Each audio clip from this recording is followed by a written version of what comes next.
오늘 주신 말씀 우리 고린도전서 2장 9절부터 12절까지 말씀 우리 한 절씩 교독했으면 좋겠습니다. 고린도전서 2장 9절부터 12절까지 말씀 제가 읽고 여러분 읽으시고 우리 12절은 다 같이 읽도록 하겠습니다. 4절밖에 안 되지만 우리 제가 읽고 여러분 읽으시고 마지막 절은 다 같이 읽는 걸로 하겠습니다. 기록된 바 하나님이 자기를 사랑하는 자들을 위하여 예비하신 모든 것은 눈으로 보지 못하고 귀로 듣지 못하고 사람의 마음으로 생각하지 못하였다 함과 같으니라.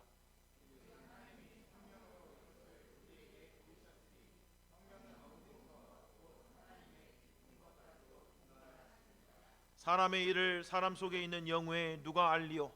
이와 같이 하나님의 일도 하나님의 영 외에는 아무도 알지 못하느니라. 우리가 세상의 영을 받지 아니하고 오직 하나님께로부터 온 영을 받았으니 이는 우리로 하여금 하나님께서 우리에게 은혜로 주신 것들을 알게 하려 하심이라. 아멘. 아멘. 풍성한 삶, 복된 삶을 사는 비결 중에 하나는 없는 것에 집중하는 게 아니고 있는 것에 집중하는 삶입니다. 하나님이 우리에게 오늘 보니까 은혜로 주신 것들이 있다는 거예요. 은혜로 주신 한 가지가 아니고 수만 가지, 어쩌면 정말 헤아릴 수 없는 그런 은혜가 우리에게 주어져 있다라고 성경이 우리에게 이렇게 말씀해 주고 있습니다. 그러니까 오늘 우리가 기도할 때, 물론 기도라는 것이 우리의 갈급함을 아뢰기도 하고 우리의 부족함에 대한 간구이기도 합니다만은, 우리가 기도할 때 사실 우리가 없는 것 달라고도 기도해야 되지만 우리에게 있는 걸 좀 보게 해달라고도 기도해야 됩니다. 하나님 내게 은혜로 주신 것, 하나님이 내게 좀 말로 다 할 수 없이 베풀어 주신 그런 것들을 좀 볼 수 있게 도와주십시오. 그래야지 그 안에서 감사가 나오고, 그래야지 그 안에서 사실은 없는 것을 구할 수 있는 믿음도 거기서 생깁니다. 하나님이 내게 주신 것을 깨달아 알 때 사실 없는 것에 대한 담대한 믿음도 생길 수 있다는 이야기예요. 그런데 우리가 너무 없는 것에만 집중하다 보니까 하나님에 대해서 오해하고 있는 성도들이 너무 많습니다. 안 주시는 분 아니야? 아무리 기도해도 잘 응답 안 해주셔. 이러다 보니까 우리가 점점 기도해야 되는지는 알지만 기도의 자리까지 나오기가 너무 힘들어집니다. 하나님은 뭘 안 해주시고 그냥 너무 깐깐하시고, 그 다음에 뭐 좀만 잘못해도 있는 거 뺏어가시고, 이런 분들로만 우리 가운데 오해되면 곤란하지 않겠습니까? 오늘 성경에 보니까 우리에게 은혜로 주신 것들을 알게 하려 함이다 라고 되어 있습니다. 오늘 그것을 좀 알고 돌아가는, 그리고 그것을 알고 기도하는 그런 시간이 되었으면 좋겠습니다. 미국 서부에 가면 데스밸리라고 하는 죽음의 골짜기라고 하는 곳이 있습니다. 애리조나주에서 캘리포니아주로 넘어가는 그 길목에 있는 굉장히 긴 사막지대입니다. 한참 내려갔다가 뭐 차로 몇 시간을 가야지 통과할 수 있는 그런 굉장히 긴 사막지대를 이 데스밸리, 죽음의 골짜기라고 그렇게 부릅니다. 그런데 이 골짜기가 죽음의 골짜기가 된 배경은 200년 전에 캘리포니아에 금이 나온다는 소문을 듣고 동부에 있는 사람들이, 그 당시에는 뭐 자동차가 있는 것도 아니고 기차가 있는 것도 아니고 비행기가 있는 것도 아니니까 마차를 타고 서부로 몰려왔습니다. 그런데 캘리포니아 가려고 하면 이 죽음의 계곡을 통과해야 됐다는 이야기죠. 그게 뭐 여러분이 알고 있는 것, 그 시대를 골드러시, 뭐 황금을 찾아 떠난 그런 시대라고 그렇게 부릅니다만은, 그런데 이게 길을 아는 사람들이라 그러면 잘 준비해서 통과해 갈 텐데, 이제 동부에서 서부로 가는 사람 중에는 처음 와본 사람도 있을 거 아니에요. 그러니까 이 죽음의 계곡을 통과하면서, 이 죽음의 계곡이 사막지대거든요. 비가 거의 안 나옵니다. 물이 거의 없죠. 그러니까 이 계곡을 통과하려고 하면, 마차로 가려고 하면 며칠을 통과해야 되는데, 그러려고 하면 뭐를 준비해 가야 돼요? 물을 준비해 가야 되잖아요. 근데 많은 사람들이 처음 가는 길이니까 물을 준비하지 않는 겁니다. 게다가 사막지대에는 여러분이 알고 있는 것처럼 때때로 신기루라고 하는 현상이 일어나잖아요. 그렇죠? 뜨겁고 차가운 이런 대기 때문에 빛이 굴절되어서 사실은 오른쪽에 있는데 마치 왼쪽에 있는 것처럼 그렇게 나타나는 게 신기류 현상이랍니다. 그러니까 저 앞에 어려하게 막 호수도 나오고 막 집도 나오고 막 이러니까 사람들이 신기루를 향해서 막 달려가면 실상은 뭐예요? 진짜 오아시스가 있는 곳에서 어떻게 해요? 반대 방향으로 가고 있다 이 말이에요. 그러니까 신기루가 진짜라고 착각해서 거기를 향해 달려가면 실상은 사는 길이 아니고 어떤 길입니까? 죽음의 길인. 그러니까 많은 사람들이 거기를 향해 가다 죽어서, 많은 사람이 죽어서 그곳에 골짜기 이름이 죽음의 교곡이라고 하는 그런 이름이 붙었다라고 하는 그런 이야기입니다. 지금도 자동차가 지나가다가 연료를 충분하게 채우고 안 지나가면 그 중간에서 차가 멈추게 되면 죽는 경우도 간혹 사실 뉴스에도 나오고 그런 경우도 있습니다.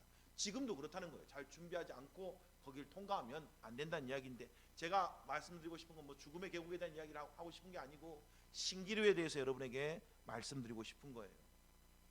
눈으로는 보이는데 실상은 가짜잖아요. 그렇죠? 마치 그곳이 우리에게 소망을 줄 것 같고 우리에게 생명을 줄 것 같지만 그곳을 향해 가면 어떻게 된다고요? 진짜하고는 반대 방향으로 가는 거라고. 그래서 결국 우리를 죽음으로 이끈다는 이야기예요. 그래서 신기루는 아무리 달려가도 결코 닿을 수 없는 곳이 된다라고 하는 그런 이야기 아니겠어요, 여러분? 진짜와 가짜를 구별할 줄 알아야 된다. 이게 분별력 아니겠습니까? 우리가 기도할 때 성령님으로부터 구해야 될 것, 우리 하나님으로부터 구해야 될 건 다른 게 아니죠. 분별력을 좀 주십시오. 내가 정말 맞는 길을 가고 있는지, 내가 지금 옳은 길을 가고 있는지, 제가 잘 가고 있는지 하나님 좀 깨닫게 해주십시오 라고 우리가 기도할 필요가 있지 않겠어요? 그렇잖아요. 왜 그렇죠? 우리는 우리가 옳게 가는지 우리 스스로 잘 판단할 수 없는 사람들입니다. 누가복음 24장에 가보니까 엠마오로 가는 두 제자 이야기가 나옵니다. 이 두 제자가 십자가에서 예수님이 죽은 사건을 통해서, 물론 그 전에 예수님을 쫓았던 그런 제자들이었습니다만, 예수 그리스도께서 십자가에 죽으신 그 사건을 통해서 낙심이 됐습니다. 그래서 그들이 다시 집으로 돌아가고 있는 여정 가운데 있었죠. 그때 한 사람이 그에게 다가왔다라고 성경이 그렇게 이야기를 합니다. 그런데도 이 두 사람은 그 사람이 누군지를 정확하게 알 수가 없었습니다. 아니, 알지 못했습니다. 너무 낙심하니까 누군지 구체적으로 안 볼 수도 있지만 16절에 보니까 이렇게 되어 있습니다. 그들의 눈이 가리워져서 그인 줄 알아보지 못하거늘. 우리가 너무 고통 가운데 있으면, 너무 슬픔 가운데 있으면, 너무 어려운 가운데 있으면 사실 우리의 눈이 많이 가려워집니다. 여러분, 우리가 뭐 너무 다급한 가운데 있잖아요. 그럼 우리의 눈이 가려워집니다. 그래서 잘 분별을 못합니다. 그래서 여러분, 우리가 실수할 때, 우리가 엉뚱한 선택을 할 때를 잘 돌아보세요. 너무 급했을 때 아니에요. 너무 막 조급했을 때, 너무 막 어려웠을 때, 너무 막 쫓겼을 때 있잖아요. 결혼도 어떤 사람들은 너무 쫓기면 엉뚱한 결혼합니다. 평생 후회하게 되죠.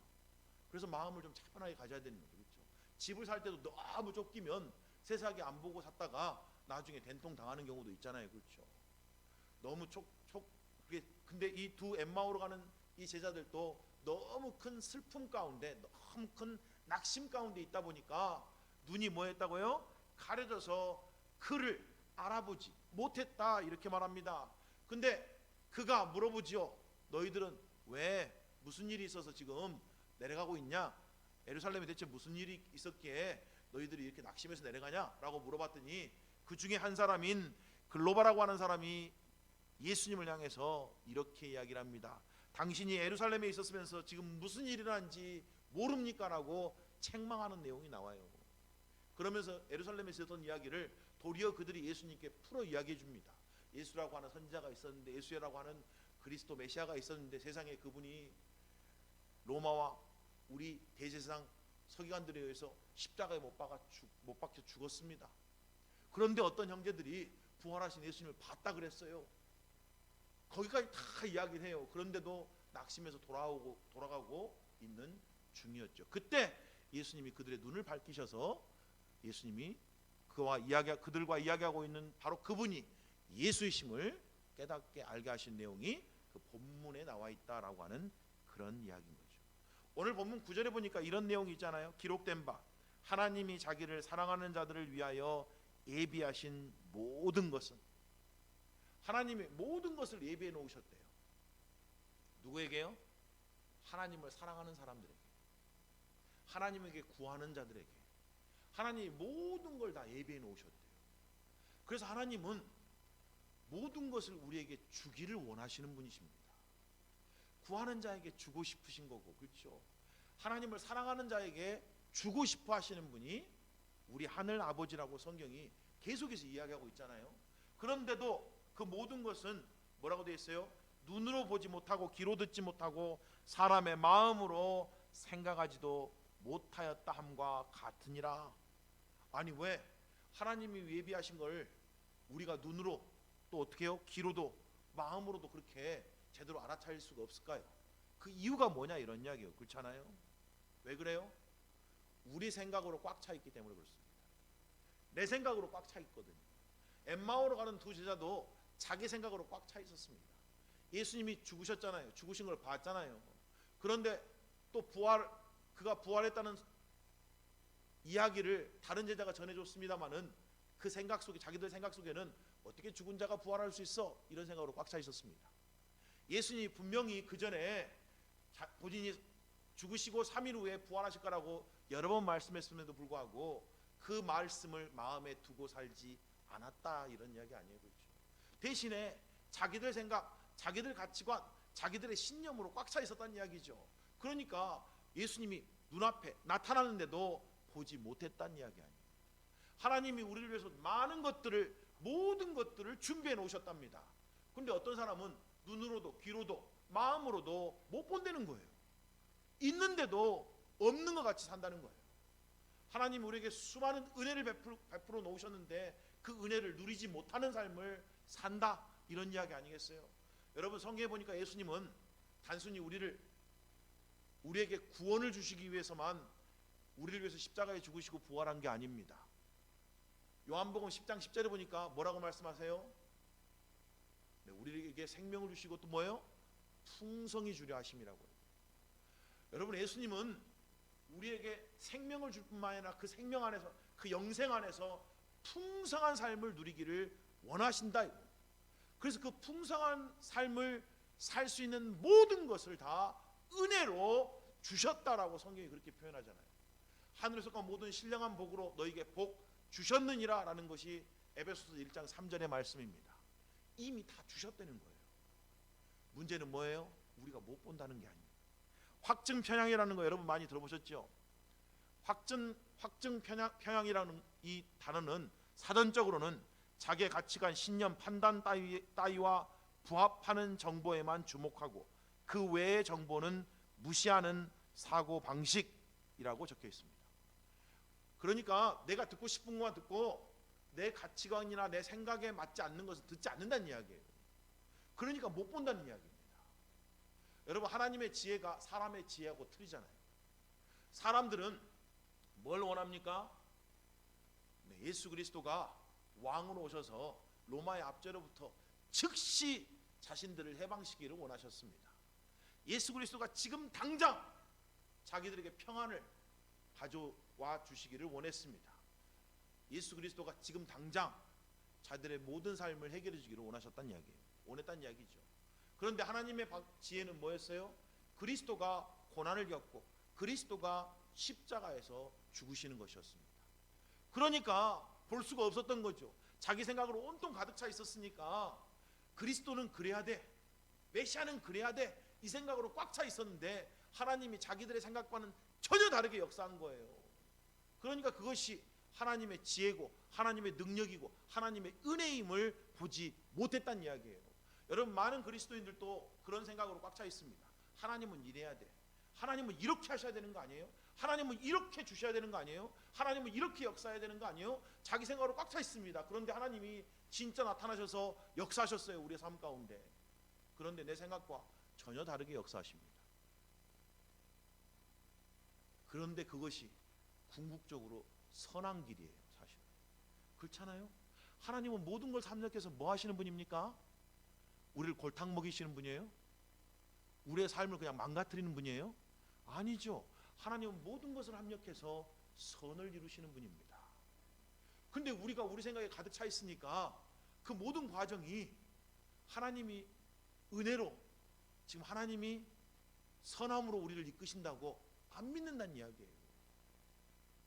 그래서 도리어 더 낙심하고 더 슬퍼하고 더 괴로운 삶을 살게 된다, 그런 이야기 아니에요? 우리가 읽지 않았습니다만 고린도서 2장 8절은 이렇게 되어 있습니다. 이 지혜는, 하나님의 지혜는 이 세대의 통치자들이 한 사람도 알지 못하였나니 만일 알았더라면 영광의 주를 십자가에 못 박지 아니하였으리라. 그렇죠. 우리가 왜 못 알아봐요? 하나님의 지혜가 우리의 지혜가, 하나님의 생각이 우리의 생각과 다르기 때문에 그래요. 놀랍잖아요, 여러분. 근데 정말 중요한 게 뭘까요? 믿음이라는 건 이제 여기서 나타나는 거잖아요. 믿음이라는 건 내 생각이 관철되는 게 믿음이 아니잖아요. 내가 원하는 걸 반드시 얻는 게 믿음이 아니잖아요. 세상 사람들처럼 원하는 거는 반드시 얻게 되어 있어, 뭐 이런 이야기, 이건 믿음의 이야기가 아니잖아요. 그렇죠? 믿음이라는 건 하나님의 생각, 하나님의 뜻이 이루어지는 게 믿음 아니에요? 그리고 그것을 바라는 게 믿음이고, 그렇죠?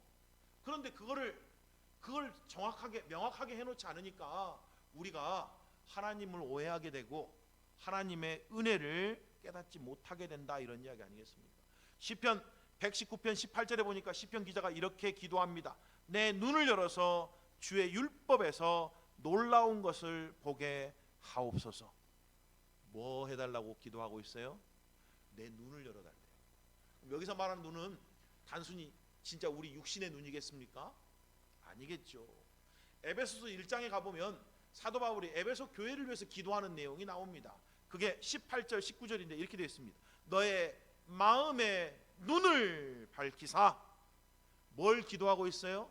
마음의 눈이 밝아지기를 기도하고 있다는 이야기입니다. 마음에는 눈이 있다는 거예요. 이걸 우리가 영안이라고 그러잖아요. 그렇죠? 마음에 눈이 있다. 그 눈이 밝아져서 뭔가를 보기를 원합니다. 하나님, 내 눈이 열려져서 하나님 율법의 놀라운 것들을 좀 보게 도와주십시오.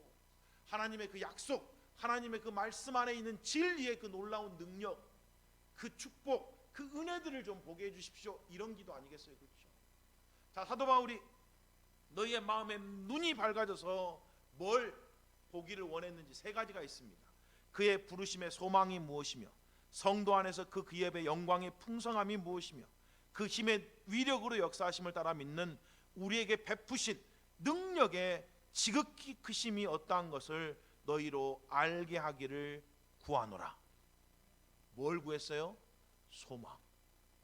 너희가 소망으로 충만하기를 구해. 근데 그 소망이라는 건 우리 영안이 밝아져야지 보인답니다. 왜 그렇겠어요? 이 소망이라는 게 세상적인 소망이 아니기 때문에 그런 거 아니겠어요? 게다가 또 뭐라고 말합니까? 여기 기업의 영광의 풍성함이라고 되어 있는데 원래 정확한 의미는 영광의 기업의 풍성함입니다. 기업의 핵심입니다. 유산, 하나님이 장차 우리에게 주실 상급, 그 상급이 영광스러운 상급이고 그 상급이 뭐하다는 이야기예요? 풍성하다는 이야기입니다.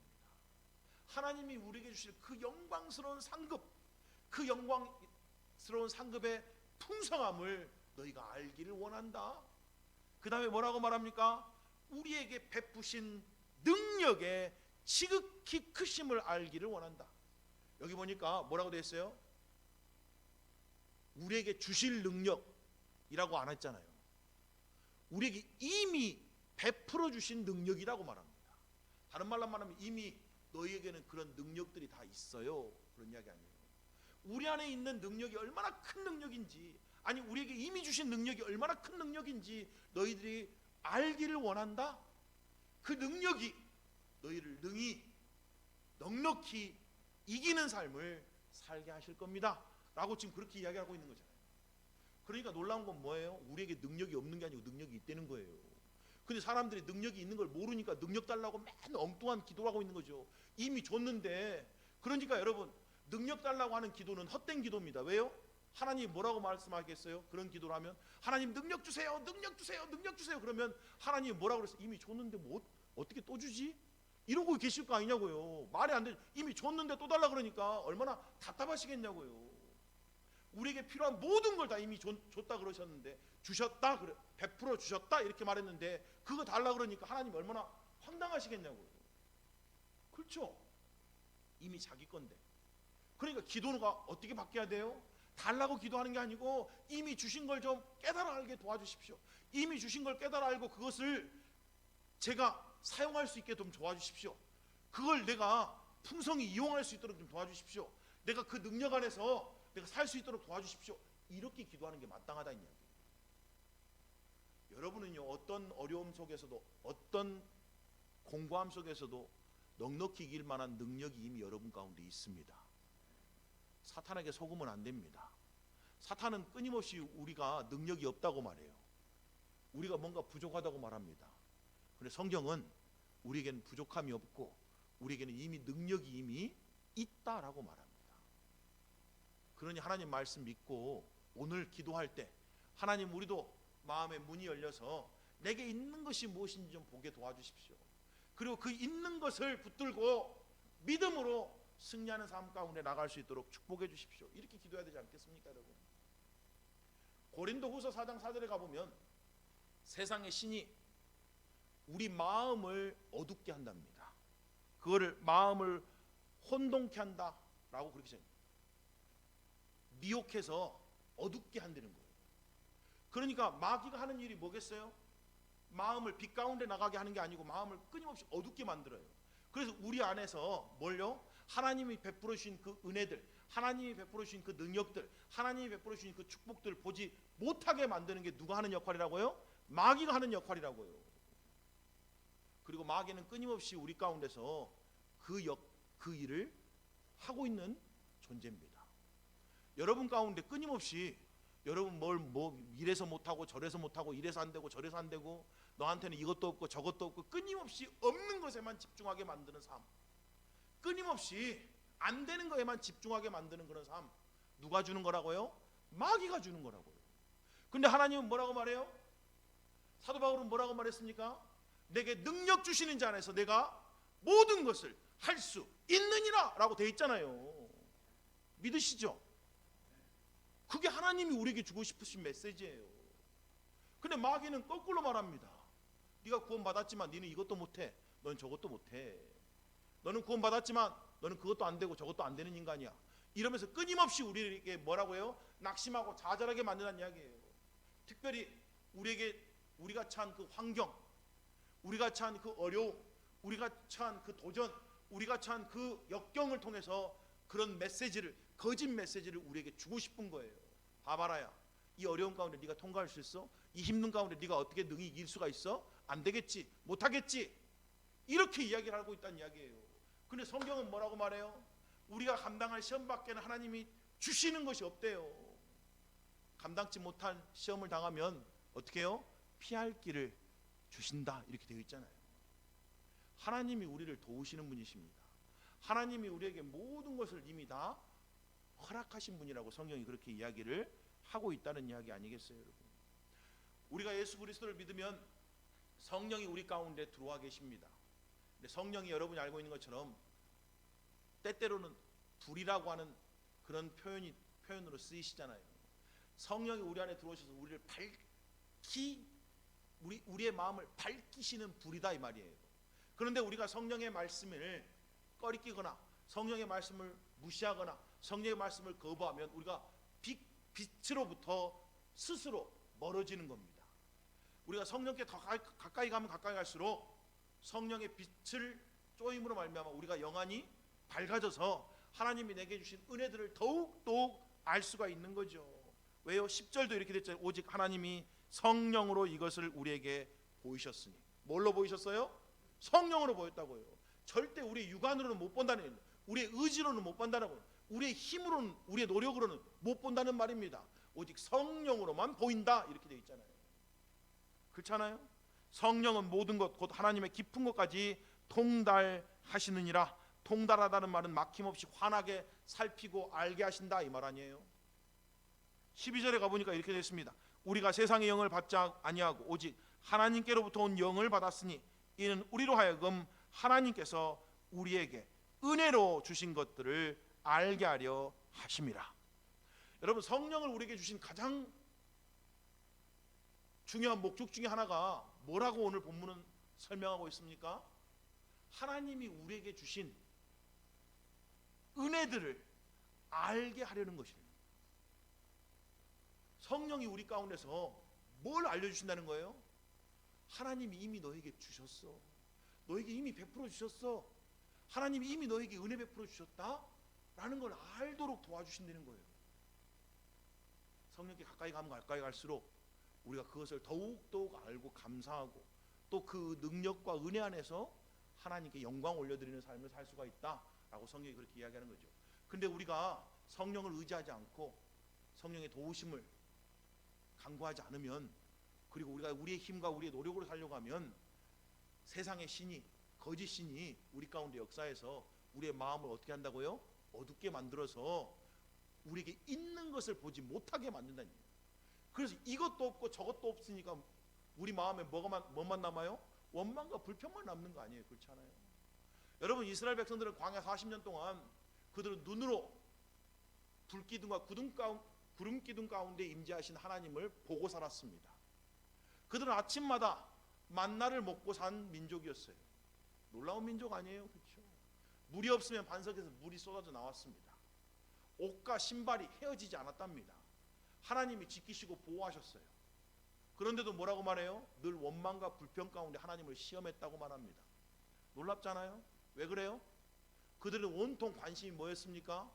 없는 것이었습니다. 있는 것이 아니고, 지금 자기들이 누리고 있는 그것들이 아니고 없는 거 있잖아요.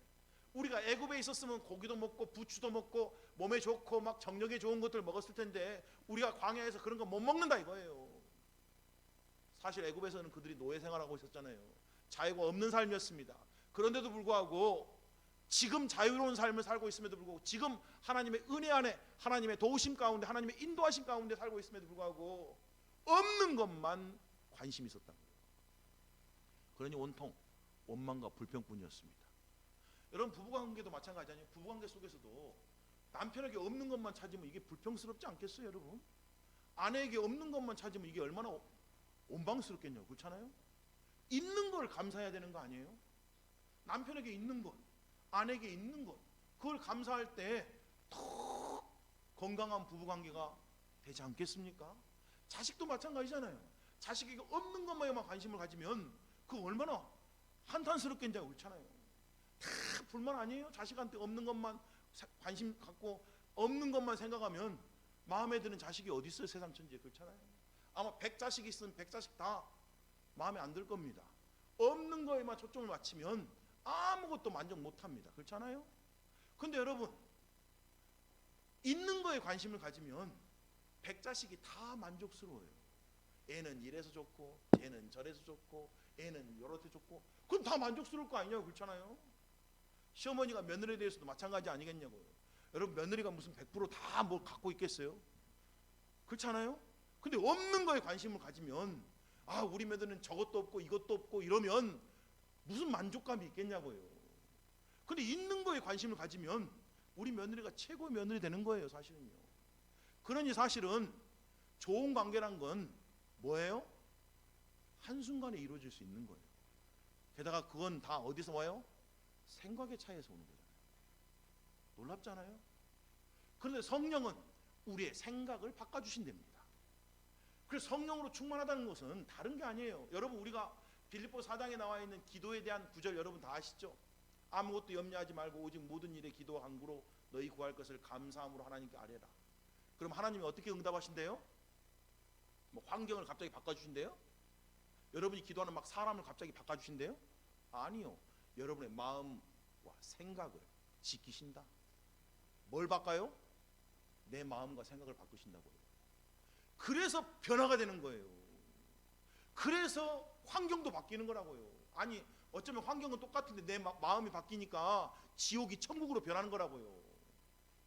여러분, 어떤 분이 지옥과 천국의 차이를 이렇게 설명하잖아요. 지옥과 천국은 식사하는 자리래요. 똑같이 지옥도 천국도 그 식탁에 만찬이 쫙 깔려 있대요. 그런데 오직 지옥과 천국도 젓가락으로만 먹을 수 있답니다.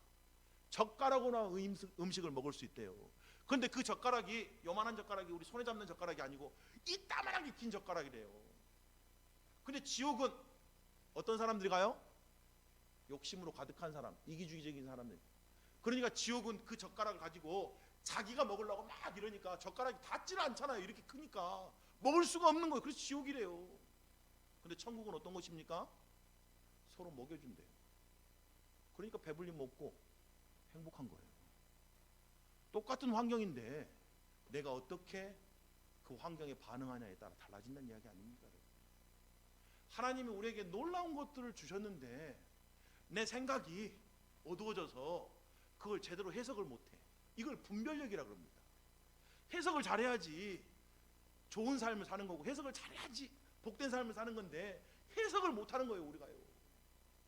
여러분, 지금 환경, 지금 상황을 하나님의 관점으로 해석해야 되는 거 아니에요? 그렇죠. 너희 눈이 밝아져서 뭘 붙들래요? 소망이 무엇인지를 붙들래요. 소망이. 아니, 사실 오늘 본문에 나와 있는 이 하나님의 지혜는 다른 거 아니죠.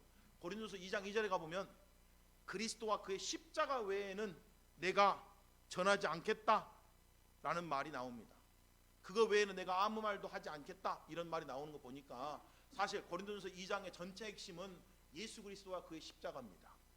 그러니까 하나님의 지혜는 뭐예요? 예수 그리스도.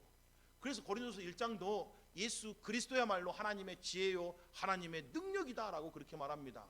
그리고 그 지혜와 능력이 다 어디 있다고요? 그의 죽으심과 부활의 사건, 그 십자가 사건에 있습니다라고 말해준다는 이야기예요. 그 그리스도 안에서 너희의 영안이, 마음의 눈이 밝아져서 우리의 부르심의 소망이 무엇인지를 알기를 원한다. 그러니까 영안이 밝아진 사람들은 소망 없는 중에 소망이 생긴다, 이 말이에요. 여러분, 소망 없는 인생길 가운데 우리가 소망을 붙들기를 원하잖아요. 내 인생에도 정말 소망이 있는 걸까? 나도 정말 잘 될 그런 기대와 소망을 갖고 살 수 있을까? 그런데 성령이 우리 가운데 역사하시면 소망 없는 인생 가운데 소망을 보여주신다는 거예요. 우리 부르심의 소망이 무엇인지를 밝히 보여주신다. 또 뭐예요? 그 기업의 영광의 풍성함이, 하나님 안에서 우리가 이미 사실 하나님의 기업이라 그러잖아요. 그 기업의 영광의 풍성함에, 그 기업이라는 곧 우리가 기업입니다. 우리가 하나님의 기업이라고요. 그래서 성경은 우리를 뭐라고 말해요? 하나님의 사랑받는 자녀라고 말하잖아요. 근데 그 자녀라고 하는 이 칭호가 영광스럽다는 거예요. 이 칭호가 어마어마한 풍성함을 가져다 주는 칭호라는 거예요. 그러니까 예수가 나의 주인 되시고 하나님이 나의 목자가 되시면 다윗처럼 뭐라고 고백해요? 내게는 부족함이 없습니다라고 고백하는 거라고. 내가 하나님의 자녀라고 하는 그 하나 때문에 나에게는 더 이상 부족함이 없습니다. 이게 기업의 영광의 풍성함이 무엇인지를 보는 거라, 이 말이에요. 예수 그리스도가 적어도 나를 위해서 생명을 내어 주셨잖아요. 우리가 그만큼 사랑받는 주의 자녀 아닙니까, 여러분? 그렇잖아요. 그러니 다른 뭐가 필요하냐고요. 여러분, 자존감이라는 건 내가 최고다, 네가 최고야 해서 되는 게 아닙니다. 그렇잖아요. 우리가 자녀들을 자존감 키운다고 네가 최고야, 네가 제일 이뻐, 네가 제일 잘해 한다고 자존감이 안 세워져요. 왜 그런지 아세요? 집에서 아무리 실컷 해도 학교 가면 내가 최고 아닌 거 알거든요. 그럼 바로 꼬그라집니다. 엄마가 맨날 최고라 그러는데 학교 가니까 내가 최고가 아니네. 그러니까 자존감이 바닥나 버리는 거예요. 그렇잖아요. 니는 뭐든지 잘한다 그랬는데 세상에 나갔더니 잘할 수 있는 게 없는 거예요. 게다가 나보다 잘하는 인간들이 너무 많아. 그러니까 바로 꼬그라지는 거죠. 그런 식으로 절대 자존감 못 세워줍니다. 여러분, 성경적인 건강한 자존감은 뭔지 아세요? 있는 모습 그대로 나를 인정하고, 그럼에도 불구하고 하나님이 나를 이처럼 사랑하신다는 걸 깨달을 때 진정한 건강한 성경적인 자존감이 세워지는 거예요. 나는 연약하고, 나는 부족하고, 나는 여전히 쓰러지는 그런 존재지만 그럼에도 불구하고 예수 그리스도가 나를 이처럼 사랑하셔. 하나님이 그리스도 안에서 나를 이처럼 사랑하셨어.